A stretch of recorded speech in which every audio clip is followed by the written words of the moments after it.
boom, Kavant, boom, boom, Kavant, Kavant. Sadly, only for 2 minutes, but still, Kavant. Hello, everyone. Welcome to the Heavy Metal Hero podcast here on the Morphin Network. Mike, Jake, and Jared are all here in order to discuss the penultimate podcast before our Power Morphicon, and that podcast is Kakuseihunter Omegahorn, episode 5. Find it. Your own ego. Yes, the ego is God. Pocket friend. Oh, yeah. Lego my ego. Mm-hmm. Yeah. Because as it turns out, two humans cannot be the tamer to the same Digimon. Digimon would like to disagree, sir. Digimon would like to disagree, sir. Mm-hmm. Well, thanks, Mako. See, they're trying to be tamer so bad. But it's like, nah, you're Pokemon, kid. Stay in your lane. You're too kitty for us. No, just be like Kamen Rider Oja and steal Guy and Raya's Advent Beasts. Oh, what's it called? What's it called? Imp Kaku Warp Digivolve to BL Sakaku. God help us. BL Kaku.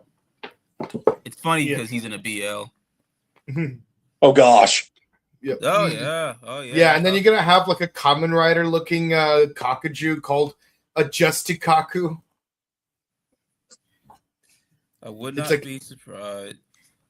It's like what? Who's the one really trying to destroy us? It's the G Reaper. G stands for Gavan. Anywho. This episode is mostly pertaining to the twins trying to find their identity. One wants to be a scholar, researcher, professor-like, and the other one wants to battle. In simpler terms, this is literally that episode of All Grown Up where, Phil and Lil. And Lil starts hanging out. Yeah. Oh, facts. If y'all don't know, All Grown Up is the sequel series to Rugrats, where, as the title says, they're all grown up. Even though they're all like 10 or 11 years old. Yeah, they're like like late preschool, early middle school age. They're from preschool, not even preschool. They're like from grade school to middle school to high school, depending on the character, and they get older in the series as well. Put simply, just add 10 years to everyone's age. I still love how they had a Yu-Gi-Oh parody episode. You gotta go. There was even like a scene where Chucky loses his children's trading cards in a fountain. Like, no, my cards, my sweet precious cards. And then Sedokai was like, "Now no one could use them against me in a duel." Hey, well, at least his Red Mirror Dragon card didn't get ripped in front of him. Yeah, that's true.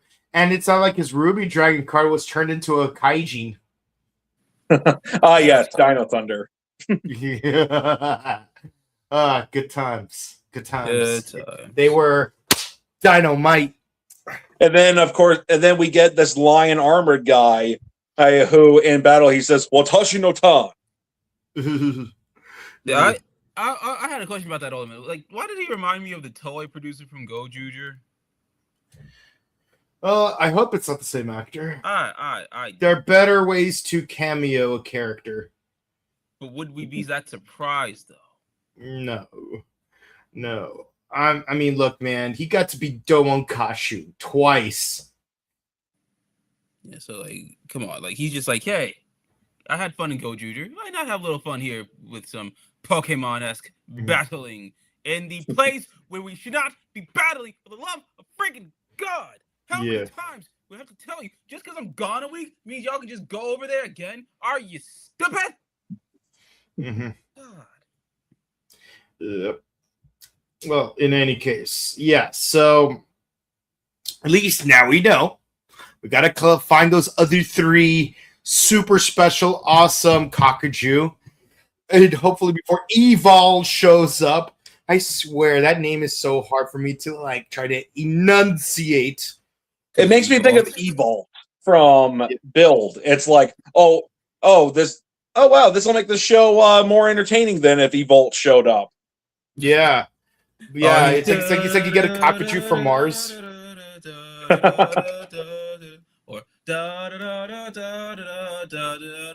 You know, it's actually kind of funny, like we mentioned Evolt and Yu-Gi-Oh! Because I recently showed a friend of mine Bonds Beyond Time, the Japanese version, of course, and he loved Pegasus. He thought he was hilarious, which he is. And then he was like, very manly. Yes, the manliest man in all of existence. So then he was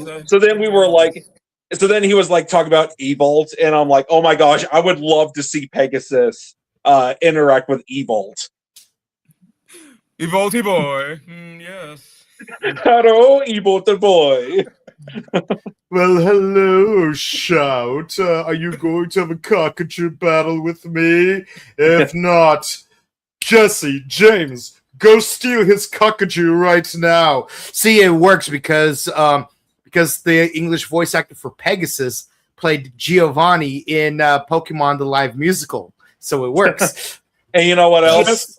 So does that mean that if Pegasus was in a cockatoo battle, he'd lose his Millennium Eye? I'll be taking this. That's the wrong eye. Oh, sorry. That's much better. Oh, good times. But yeah, so yeah, we have some. Yeah, at first, like we got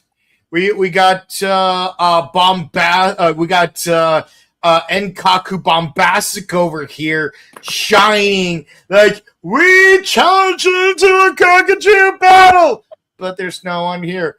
I don't care. What does that remind me of? It's like,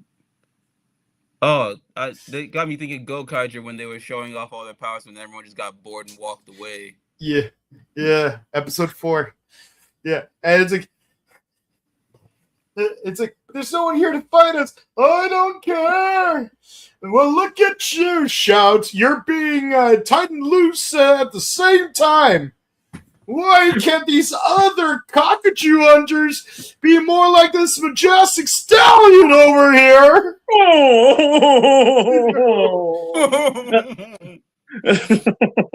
Oh my gosh, John, you suck.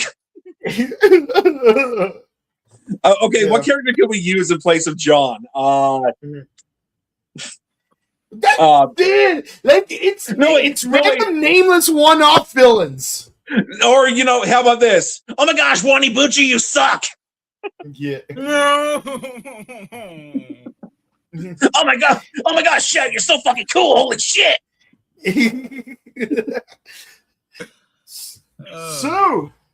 So, how will you follow suit? I don't know, tied back to Gavant or something? Huh, that might actually work.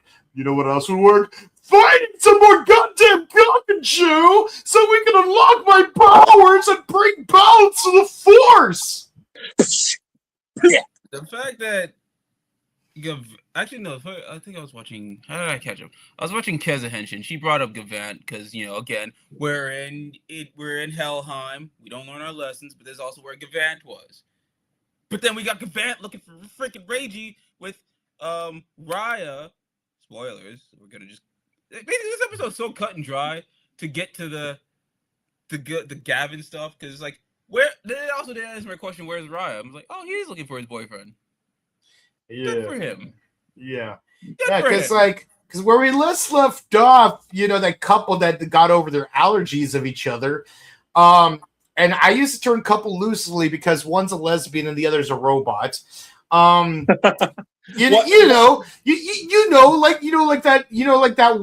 that one pairing from American Horror Story season 7, but gender swapped. Because you see, here at the Morphin Network, we do not tolerate lesbian robosexuality or straight robosexuality.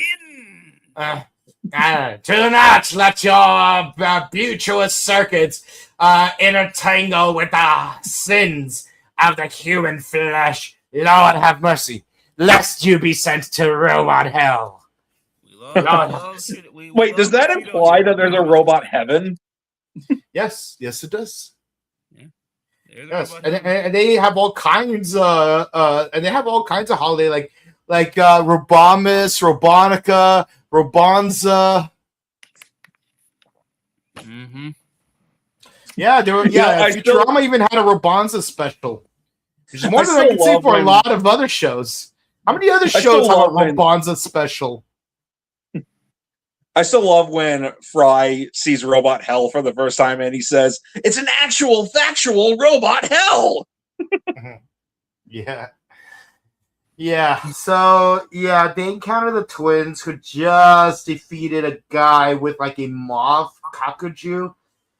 It's like a cross between a seahorse and Mothra. Mm-hmm. Kaiser Seahorse Thra? Yeah. Kaiser Sose Kaku? Kaiser Kaku. But yeah, so the sister of the twins, she's like, shout, I challenge you to a Kakuju battle. I got more powerful than I used to be, so better not go easy on me. But the thing is, she keeps misusing her moth powers because she's using them only offensively. Basically, she's the opposite of Max when they're in Rustboro City, where it's like, Poliwag, use defense curl. Poliwag, use bulk up. Poliwag, use defense curl. Should I use her using an offensive move now against a fire type, which has a type disadvantage against Poliwag? Nah, use defense curl one more time. Max sucked, but this girl, she's like, nah, I'm gonna attack and then use pocket vent. Yeah, pocket sand. Pocket sand. Pocket sand. Sha. But then but this episode lesson, there is a lesson in this episode. 1, stop going to friggin' Helheim, and 2, don't do drugs, kids. Mm-hmm. 2 lessons, especially ones that are neurotoxins. Oh, unless it's the drug from the faculty, in which case, use plenty of drugs. No, seriously, that movie was really freaky. But yeah, if you thought Moth Guy was weird, so get a load of Anglerfish Guy who has like a bubble maker. Bubbles. Freaking bubbles. Yeah, but it's bubbles coming from a pipe, so don't use pipes, kids. Unless it's hello, okay. Cree. Would you like some cheese fondue? Damn it, number 2. Quit simping for your teammate's sister. Especially when she's the enemy. But yeah, she's over here wanting to battle the brother. Al's over here wanting to be a researcher. Which, yeah, you know what? I can see it, and it's good. Good role reversal for the gender normities. He's got that Gary Oak drive of calling Ash a loser. Well, actually, no, this is way past Hoenn region. Ash, you got to get your act together. I want to be a Pokemon scientist, and then somehow he actually does after 3 seasons. And he's still 11 when he is. Oh yeah. It's they did establish that Ash was somehow still 11 in Black and White, even though they clearly established, hey Pikachu, you know what today is? It is the 1-year anniversary of when you and I met. How is it? No, it's not even the 1-year anniversary. Today is the anniversary of when you and I met. A generation earlier. Hey, look, it's Viridian City. I can't believe it's been almost a year since the last time we were here. Time messed up in Pokemon. See, here's the thing.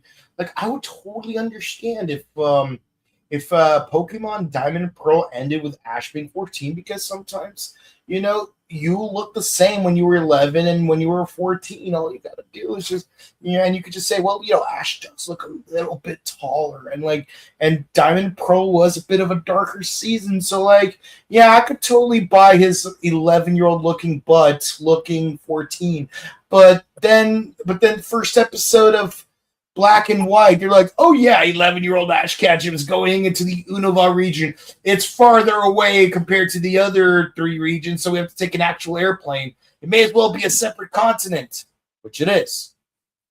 They all are. I mean, the first 4 are basically islands of Japan, and you do need to take a boat or a plane to get to Hokkaido from Kanto, but yeah, if you want to get to America, you're definitely going to need a plane. Mm-hmm. Yeah, I mean, at least in Yu-Gi-Oh, the characters pretty much age. I mean, if you look at season 4 of GX, which obviously never got an English dub, but you'll see that Judai looks a little older than what he did versus the beginning of the series, to where he More was 15. importantly, Cyrus is an obelisk. Yeah, Yeah, he went from being red to blue, and then Judai, he went from being 15 to 18 at the end of the show, and when you compare the two, he looks slightly older. Yeah. Anywho, Mm-hmm. yeah, we can just talk about anything because, like I said, this is a very cut and dry episode. We got the twins. Yeah. It's like, oh, there's like a mysterious blue Kakuju in the sky, and I swear it looks like they just copy pasted a photograph of like a blurry photo of Rayquaza and then just made it blue instead. Keep in mind, canonically, most photographs of Rayquaza look exactly like that, blurry and high up in the sky. But yeah, so they go to a cave. It's like, oh yeah, we gotta find the Enigma Kaku. That's the placeholder name that they gave it. But in the cave, they're ambushed by anglerfish bubblegum, freaking bubbles, and it contains a neurotoxin. Wait, hang on. Is this guy from Rock Bottom? In SpongeBob? I can't understand your accent. Is he the guy from Bleach who actually shows up a second time?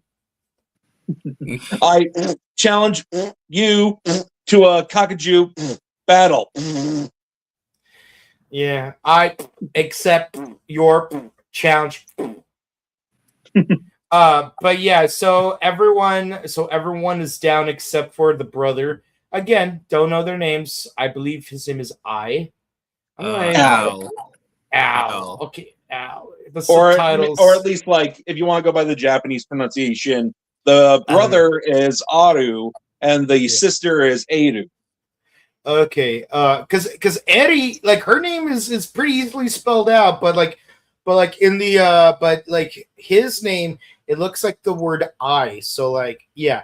So Al, Aladdin. Alphonse, Elric. So I'm gonna call him Alphonse from now on, just to make it easier for me. So Alphonse is the only one not affected by the neurotoxin because he happens to be walking a little bit slower. So the ambush missed him. It's like the old saying: the early bird gets the worm, but the second mouse gets the cheese. But here's what Ellie did not understand is that curiosity may kill the cat, but satisfaction revives it. So that's why he uses a ice gnat Kakuju that they obtained earlier on to basically summon an icy staff, which I'm going to be honest, out of context, I would have thought, hey, did they collect a goat Kakuju? Because those look like goat horns, but whatever. He has like an icy staff, and he actually uses it competently because he actually read his Pokédex entry for his Pokemon. Mm-hmm. At least someone does their ish. He researched because that's that. He's proven his point as a researcher. Is like, hey, I know how to use their powers instead of just going all, half-baked willy-nilly style, sis. But I think that also that is good depiction of the character. She is just hot like fire, always, hot-headed. and then he's cool as a cucumber, like ice. So it's like fire, ice. And because he thoroughly researched the Pokédex entry of that moth seahorse cockajou thing, he was able to use its toxin to actually neutralize the neurotoxin of the anglerfish cockajou thing. and because they defeated the guy, he has the anglerfish cockajou ego gear. And it's like, I want to be a rival. Yeah, well, you've always been my rival. You've been the sapphire to my ruby. Yeah, you've been the red to my blue. Yeah, you've been the shield to my sword. Well, I play Shield and Sword. Mm-hmm. I did not play Shield and Sword either. You're the wind to my wave. Too soon? Ha! So basically they keep exploring and they find the mysterious Enigma Kaku, and turns out the Enigma Kaku is actually the Tornado dragon. Yeah, from Gavon Finney. I'm like, what are you doing here? I came to this universe to play a card game on motorcycles.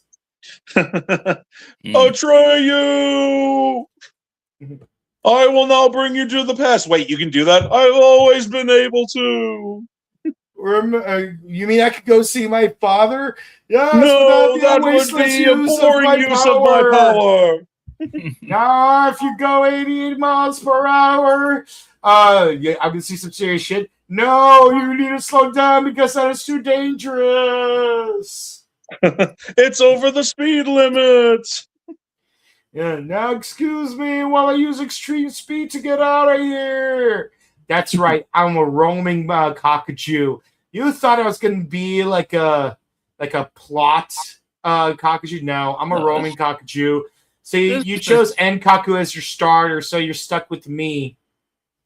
Yeah, this is just to sell toys. This is honestly I know Tornado was obviously pre-established and based off of Electric Starbeast Dole from the original Gavon, but I suppose in a way this is like a kaiju meeting a mecha kaiju, like Godzilla meeting Mecha Godzilla, or like one of the or Gomora meeting Mecha Gomora. Yeah. I mean, they're not wrong, and mostly again, like I said, it's a toy commercial, and it's just to establish, hey, you remember your Gavin Infinity toys you bought like a month ago? It's still useful because you can combine it with the Omegahorn toys. Go get some more, kids. Yeah. Even Tocollectibles is selling the entire toy line as a bundle. So I mean, today, just show that hey, Tornado and Kaku can combine, sort of. Go get yours now. Yeah. I mean, they could combine. Yeah, they could combine in the same way that this ID core and this capsule can combine. They finally did it. They combined an organic kaiju with a mecha kaiju to make a cyborg kaiju, even though we've had cyborg kaiju before. And your local Toys R Us now. Yeah, and I was like wondering like what happened to like Wave Cutter Girl from the previous 2 episodes. Like we just abandoned her all of a sudden after we learned about her backstory. But are we gonna do like the same allergy thing from last time where it's like, oh yeah, Wave Cutter Girl and the twins are allergic to each other, so like nothing's gonna happen until like the very end. It's like, but no, she actually does show up briefly, but she's physically there though. To see the fact that a Tornado actually just kicks and Kaku's butt and flies off. And Ryan's like, you're not my Reiji. Go ahead. And then speaking of which, in the Zeta universe, we do find some familiar faces, and one of them is Mandibular. Yes, we find Raya and the Gavant looking around, hoping to find Reiji because The return Reiji of Gavan, Yeah, aka Yeah. Amai. I hate the fact that it took us this long to get Gavant back. We even had to wait an entire new season to get it, but at least we finally got him back. Yeah, we got him. Didn't matter how. Question is, are going to wait till episode 21 just to see him back? I hope not. Yeah.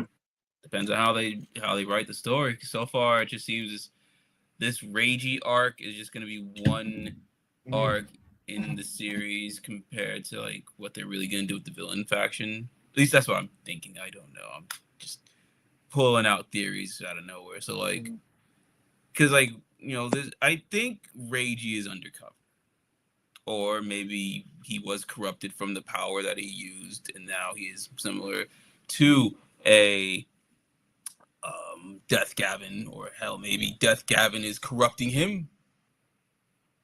No, Or maybe it's Azazoth, aka not Don Horror. Yeah, that's what I mean. Azazoth's corrupted Reiji, or Reiji's just again undercover, or not Garu.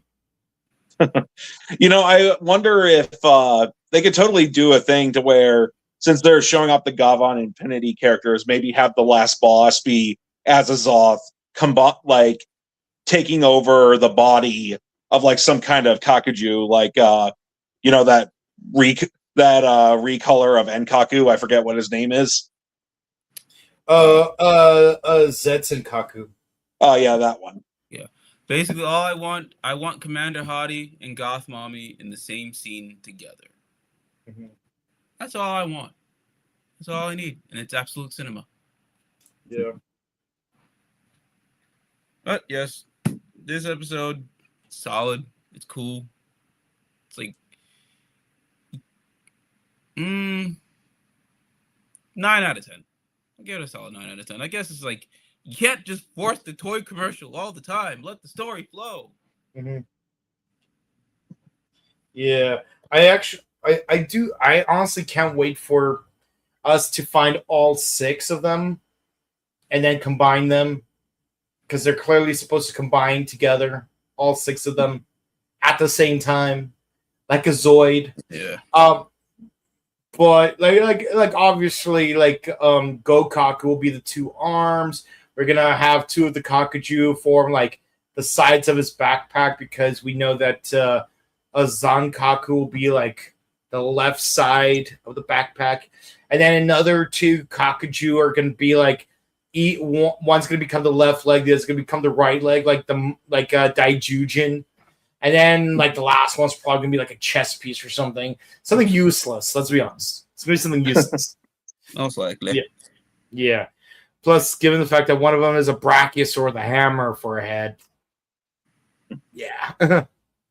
They're not all winners, but yeah, they're still making them. So.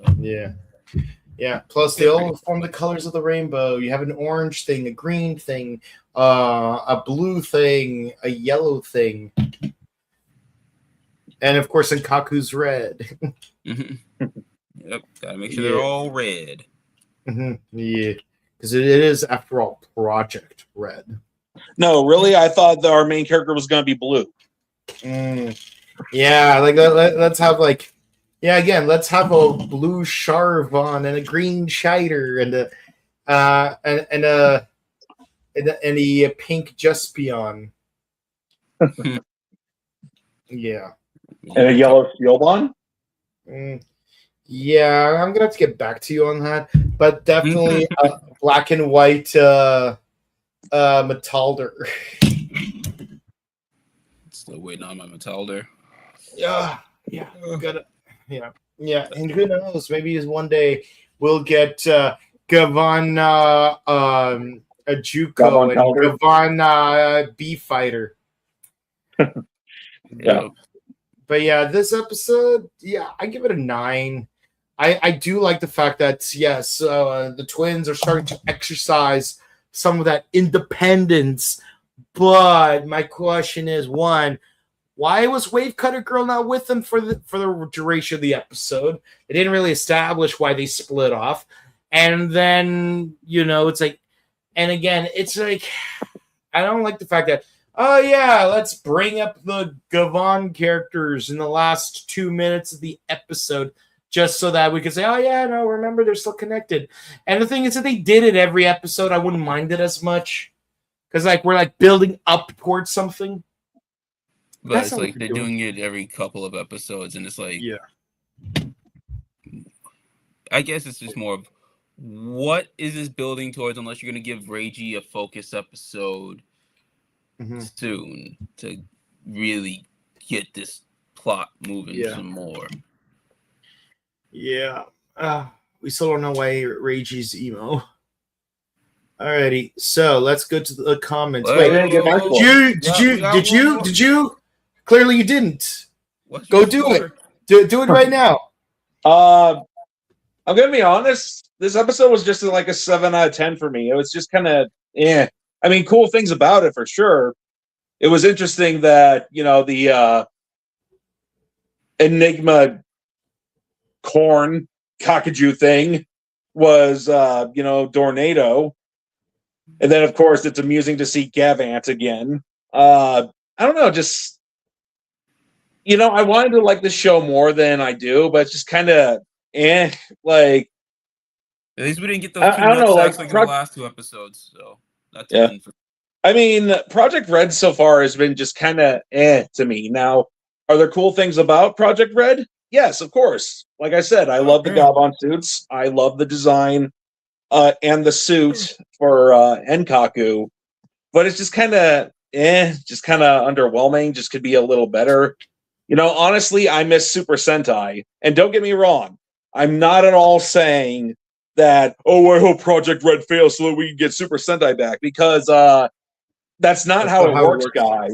If Project R.E.D fails, that doesn't automatically mean that Toei's going to bring back Super Sentai. It means that... If anything, they'll double down on keeping Super Sentai off the books. And if anything, like Kamen Rider is going to go on the chopping block because it's not going to be able to single-handedly make up for the loss of sales from not having, the Gavon / Sentai toys. No, Kamen Rider, they're not going to give up anytime soon. No, I'm not saying they will. I'm just saying it's like so far it's like they're counting on 2 shows to carry the budget. But thing is, if it falls onto Kamen Rider, then by itself, it will definitely not be able to make up the money they're not getting off of Project R.E.D and Super Sentai. So then it's like, they're gonna interpret it as, Kamen Rider's failing. So I guess even though it's not failing, doing relatively well, it's just it's doing relatively well as its own show and not. You know that phrase, I'm eating for 2? Yeah. Yeah. Well, so basically, like, Kamen Rider would have to sell for 2 if Project R.E.D fails, and it's not going to succeed at that. It can succeed in selling for 1, and it's been doing that. It's doing a good job at it. Just, I mean, it's outselling their other top brands of like One Piece and Dragon Ball. So yeah, Kamen Rider is fun. Yeah. I don't know, like, and I mean, I like the other designs. There's a good amount of Kakuju that I think look really cool. I just want like Project R.E.D to be better. Makes sense. It's like this is a new franchise. Like, I'm not at all saying that it should be dark and edgy. Yeah, I'm just saying it could be better told, more entertaining. I mean, like even when over like the last like decade, maybe a little more than that, it's really obvious that Toei shows a lot of favoritism towards Kamen Rider. And to be honest, I'm getting way more out of Zets than I am Project R.E.D. Yeah, I mean, I have to agree with you, but it doesn't help the fact that Gavon Infinity was the opening act, and it didn't do well. Like if Omegahorn was the opening act, and it was like consistent. Well, I certainly think it's better than Gavon Infinity, and like And if we were like 28 episodes into Omegahorn by this point, if it was a proper full season, yeah, like I think even you would have more faith in it. I'm not saying, look, I'm not like putting you down for not having faith. I I'm know just what saying, you mean. Yeah. I got you. It's like I believe you would have enjoyed it more if it was executed differently. And this is how I imagine that different execution would have still worked in some sense.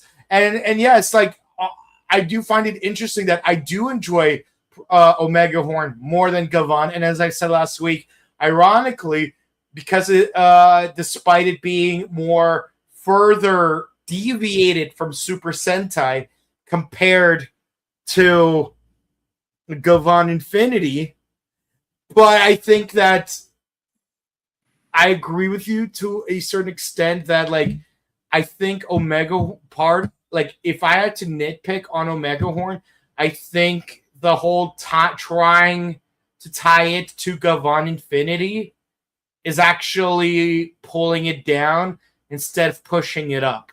Yes. Because if Omegahorn was its thing and you just let it be its thing, you know, I think you would enjoy it more, even as is. I am definitely enjoying it more as is, but again, it's like because you're trying to tie it to Gavan Infinity, we are required to like factor that aspect in, and I think the main issue comes down to the same issue that came with Ultraman Tiga. You cannot have one foot at sea and the other at shore and be to one thing constant never. Shakespeare. You need to either double down on it being tied to Gavan Infinity and actually show more of that connectivity, or just ignore it altogether. Maybe do a winter film where they do team up and just leave it at that. Yes. Yeah. Oh no. Well, it's not even the connection to Gavan Infinity. I don't really have a problem with that. It's more like the show itself, just like the pacing, stuff that goes on and whatnot. It's just, I don't know, it just became cool at some parts, obviously, but I don't know. Like I just feel like as a show itself, it could be better. And it's like I want to like Project R.E.D more than I do. I hope that it gets better down the line. And I mean, it's an interesting idea to where they want it to be like the MCU in a way to where it's like they're shows that are like connected to each other. I'm sure they'll do some sort of big crossover when we get like more series down the line. But it's like it's one thing to have like these great ideas, but you need to work on the execution. Yeah. Oh no, it's not executing enough Beast Spirit evolutions. Mm-hmm. I do appreciate that like we actually do have a concrete goal of like we need to collect these 6 Kakuchu, including Enkaku. You know, so we have to find these 3 other beasts. I hope like the question becomes is will they be able to collect all 6 of them by episode 13? Will we have to wait till episode 21 or 22 for it to happen? Or is it going to be a situation where, like, oh, yeah, we got 5 out of 6, but the 6th one became evil, and my money is either on the Brachiosaur one or on the green flying one that a Wave Cutter Girl is looking for. And, like, oh, and then so we have to get it back because right now it's under the ownership of Zen and Kaku, and somehow Zen and Kaku with just the one vessel is beating Enkaku with the other 4 vessels. Because he's just that lit. I don't know, man. But who knows? Maybe our diligence will be rewarded. Omegahorn will be that damn good of a season, and maybe we'll get some payoff that'll even make us reconsider how we felt about Gavan Infinity, though I highly doubt it. Nope. Yeah, because not a chance in hell. Again, I think it would have really helped if like these were just 2 halves of the same one season. Like I'm not saying Megaforce, Super Megaforce per se, but You're not. I'm just saying if you're going to connect them, try to connect them better. I'd still much rather watch what we have with all of Project Red so far over almost all of the Neo Saban and Hasbro seasons. That's how much I don't like the vast majority of those seasons, other than Dino Charge and Beast Morphers. All the other ones, absolute dog crap. Mm-hmm. Alrighty, well, let's see what the comments have to say. Alrighty. We only got 2 tonight. If they're trying to connect Gavon to Omegahorn, I am uneasy that we only get to see Gavon characters in the last 2 minutes every 4 episodes. Yeah, episode 2 and episode 5, that is 4 episodes apart. So, yeah. Yeah. Yeah. It's a drag. It is a drag. Again, double down one way or double down the other way. It's like, don't repeat the same mistakes of the 4 kids dub of Ultraman Tiga, because the 70s do need to be brought back, even if golf really is boring. Yeah. So. Yeah. Yes. All right. Are we getting another transforming character next episode? I'm curious. I mean, we do see the preview. I am curious about that, but low-key, I do kind of wish that all the other main characters, the twins and Wave Cutter Girl, had proper transformations. But again, like, they do relatively establish that his tie to Enkaku is not why he's able to transform into his hero suit. It's just a regular super suit, that he just happens to have. It's standard issue. Because before he found Enkaku, he was Boken Buster. Yeah. He was already transforming beforehand, so if anything, this just enhances his transformation. So maybe just let the rest of the crew become Boken Busters. Like, give them all those cool caps. Yeah. Yeah. I actually did see that somebody did make a Photoshop picture of like a team of Omegahorns. So you've got like Photoshop. Yeah. Well, I hope it was. It looked like Photoshop because it was all the exact same picture, but they were all recolored to be like red, blue, green, yellow, and pink. Well, I'll take that over AI. So, yeah. Well, in any case, thank you guys so much for watching. We hope you enjoyed. Please be sure to comment, like, and subscribe to us on YouTube, Facebook, Twitter, Instagram. Ding the bell icon, stay notified for our latest videos. We discuss Kakuseihunter Omegahorn Ultraman Teo, which there is no new episode of this week, but there will be next week. And of course, Kamen Rider Kabuto, which, because of Teo's absence this week, we're doing an extra 4-episode installment in 10 minutes. So definitely stick around for that. And of course, Kamen Rider Zets. Next week, we will be reviewing the final episode, and then we're gonna move on to Kamen Rider Mice in its place. And of course, check out our sister channel, The Buttery Show, where we discuss movies, TV shows, vlogs, etc. And if you want to say hi to us in person in just 2 or 3 days, this Friday, you will see us in person at Power Morphicon at the Pasadena Convention Center, August 28th through the 30th. So many awesome talents are going to be there. We got the cast of Lightspeed Rescue, Time Force, Mystic Force, RPM. What else? Big Bad Beetleborgs. Malcolm Fink.